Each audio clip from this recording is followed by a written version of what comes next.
बच्चों को संस्कार देना कब कितनी उम्र से शुरू करना चाहिए? तो बाजू में कोई बैठा था तो उनने कहा गर्भावस्था से बच्चों को संस्कार देना शुरू करना चाहिए। तो साधु महाराज ने कहा नहीं, बच्चों को संस्कार गर्भावस्था से नहीं देना चाहिए। तो कब से देना चाहिए? जब वो माँ बनने वाली है उससे 6 महीने पूर्व में उस माँ को संस्कार की भूमिका तैयार करना होता है, माँ और पिता को। बोले कैसे? जैसे तीर्थंकर बालक का जन्म होता है तो गर्भ कल्याणक मनाने की तैयारी कब से शुरू हो जाती है? 6 महीने पहले से आती है ना वो देवियां, अष्टकुमारियां देवियां, 56 कुमारियां देवियां जो माता के गर्भ शोधन के लिए आती हैं, रत्न वृष्टि होती, तत्व चर्चा करने के लिए आती है। क्यों आती है?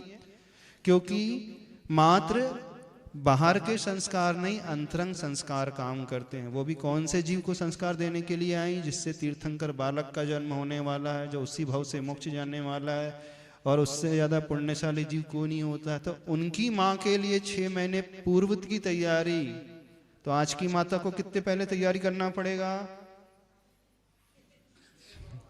तो आप तो 6 महीने तो छोड़ दो, 6 घंटे की भी तैयारी नहीं होती। जन्म देने के बाद 6 महीने साल भी तैयारी नहीं करते हो।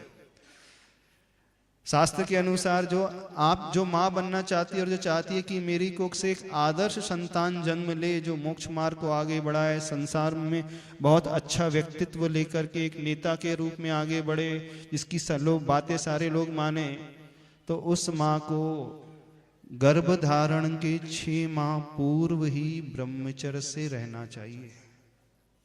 उस हस्बैंड वाइफ को इतना संयम यदि आप अपना सकते हो तो समझना फिर आपके माध्यम से जो जीव संसार में आएगा वो सामान्य जीव नहीं होगा, वह पुण्यशाली जीव होगा। एक ऐसा जीव होगा जो सिर्फ अपने लिए नहीं बल्कि अनेकों के लिए कल्याण करने वाला होगा। तो प्राय लगता है कि हमने संस्कार तो अच्छे दिए हैं, पर वह ऐसा होता नहीं। फिर भी यदि संस्कार दिए हैं आपने और बच्चा भटक रहा है, वैसी स्थिति में क्या करना चाहिए? तो कौन सा कारण होता है? एक तो कारण उसकी संगति के वर्तमान का हो सकता है मूल रूप से, एक दूसरा कारण वो क्या खा रहा है, तीसरा कारण वो क्या देख रहा है मोबाइल में, चौथा कारण उसका पूर्व का कर्म का उदय हो सकता है। तो ये कारण हो सकते हैं।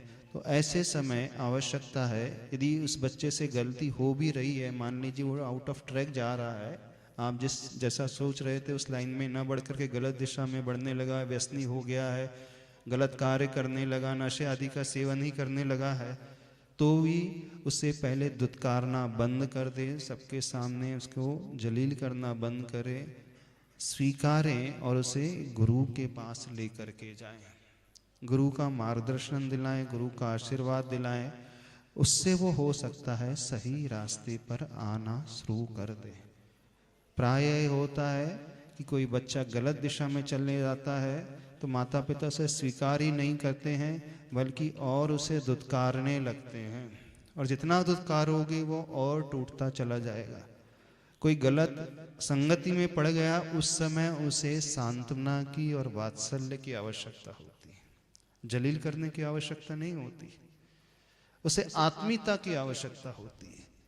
आत्मीयता देख करके ही हम उसे सही रास्ते पर ला सकते हैं। शास्त्रों के अनुसार उसे कहा जाता है स्थितिकरण अंग। कोई गलत रास्ते पे चल रहा है तो पुनः उसे स्थापित करें। हाँ चलिए, ऑनलाइन पूछ लो पहले।